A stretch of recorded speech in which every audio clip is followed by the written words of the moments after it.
से एक बार कहा, सुनो,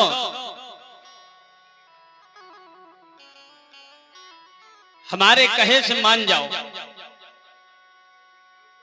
कहा, प्रभु जाओ जो बिन ही बुलाए, नहीं भली बात हमारे भाई। हमारे मन में हमारा मन गवाही नहीं दे रहा है कि तुम वहां जाओ। क्यों? क्योंकि संभावित स्वजनात् पराभवो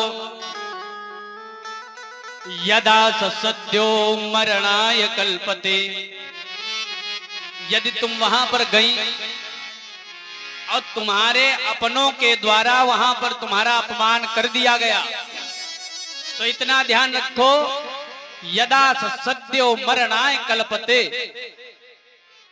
सद्य माने तुरंत, अवश्यंभावी, तुम्हारे ये मृत्यु का कारण बन जाएगा।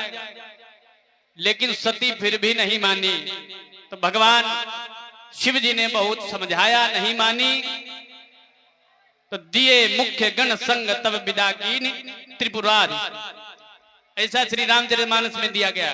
लेकिन भागवत जी कहती हैं कि सती जी ने देखा कि शिव जी नहीं कह रहे हैं कि जाओ, तो पहले चलती हैं, 2 कदम लौट आती हैं, सोचती हैं क्या पता कह दें, फिर जाती हैं, फिर लौट आती हैं, और अंत में बिचारा ही त्याग दिया, सीधे चल पड़ी।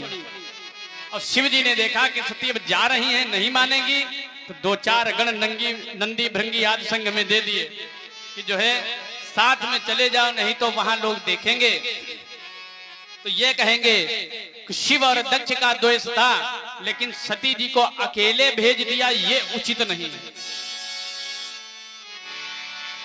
वहां पर सती पहुंची तो सती जी ने देखा, अब दक्ष ने यहां मना कर रखा था, यदि सती आए या कैलाश से कोई आए तो कोई स्वागत नहीं करेगा, कोई हाल चाल नहीं पूछेगा।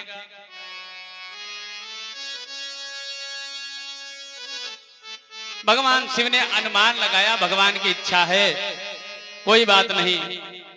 अब सती जी वहां पहुंची तो किसी ने सती जी से हाल चाल तक नहीं पूछा। सादर भले ही मिली एक माता, मैया तो मिली, उसने सती जी से हाल चाल पूछा, आओ बेटी कैसी हो, क्या हाल चाल है, कब आई, किसके साथ में आई, स्वागत सम्मान किया। लेकिन सती जी ने जब ये सबका हाव भाव देखा, यहाँ कोई बोल ही नहीं रहा है। फिर सती जी ने कहा, पहले हम यज्ञ का अनुकरण करेंगी, यज्ञ का अनुशीलन करेंगी, पहले यज्ञ पर दृष्टिपात करेंगी, यज्ञ देखेंगी जाकर। तो यज्ञ की तरफ जब गई तो व्यास जी कहते हैं, अरुद्र भागम तम वेक्ष चाध्वरम। सती जी ने देखा कि शिव जी का वहां कोई स्थान ही नहीं है। और जब ये देखा कि शिव जी को यज्ञ में भाग ही नहीं दिया गया है, बहुत दुखी हुई। तो क्रोध द्वारा लाल विकराल हो गए थे नेत्र, आनन सती का रक्त वर्ण दिखलाता था। क्रोध के कारण मुखमंडल जो है लाल पड़ गया। और देख कर दक्ष की अपार क्रूरता को इन्हें नीति पूर्ण शंभु की गिरा का ध्यान आता था। अब शिव जी की बात समझ में आई कि शिव जी क्यों मना कर रहे थे, मत जाओ। तो सती जी ने अपने पिता को पहले समझाया। पिता से रोष पूर्वक बोली, सुनो पिताजी, तुमने ये ठीक नहीं किया। अरे तुमने उन शिव से द्वेष कर लिया जिन शिव का नाम लेने मात्र से ही, एक बार शिव कहने मात्र से ही जीव का कल्याण हो जाता है। यद्वक्षरम नाम गिरेरितम नृणाम, अपनी जिह्वा से मात्र 2 अक्षर का नाम शिव कह देने से ही सकृत प्रसंगा दघमास हंति तत्। यदि आपने प्रेम पूर्वक शिव कहा है तो आपके जितने भी पूर्व पाप हैं, तो एक बार सकृत माने एक बार शिव मात्र कहने से समस्त पाप भस्म हो जाते हैं। और आपने उन शिव से द्वेष कर लिया जिनका काम ही है कल्याण। शिव का अर्थ ही है कल्याण करना। इसलिए हे पिताजी, अब यदि हम घर जाएंगी और जब कैलाश पहुंचेंगी तो भगवान शिव हमसे पूछेंगे, आओ दाक्षायणी, कैसा स्वागत सम्मान हुआ तुम्हारा। और जब वो हमें दाक्षायणी कहेंगे तब तब हमें तुम्हारी याद आएगी, और तुम्हारी याद आएगी तब तब हमारे शरीर में एक अनंत ज्वाला उठेगी। धिक्कार होगा हमें अपने इस शरीर पर, क्योंकि ये शरीर तुम्हारे द्वारा उत्पन्न है। पिता मंद मत निंदति तेहि, दक्ष शुक्र संभव या देहि। तुम्हारे द्वारा ये देह उत्पन्न हुई है।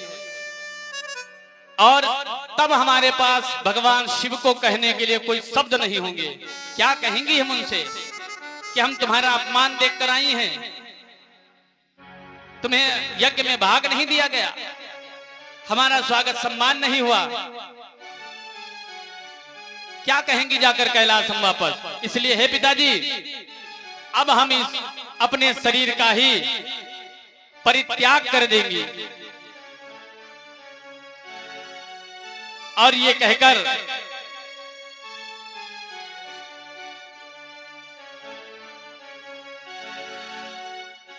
भगवती सती आसन लगाकर बैठ गई।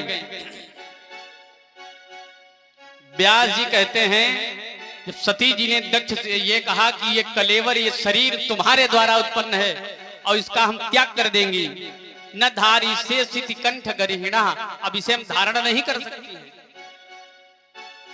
इसका हम वमन कर देंगे। वमन माने उलट देना, मतलब समाप्त कर देंगे। बहुत अच्छा उदाहरण है। यदि कभी हमने कोई ऐसी वस्तु खा ली है जिसे खाना नहीं चाहिए,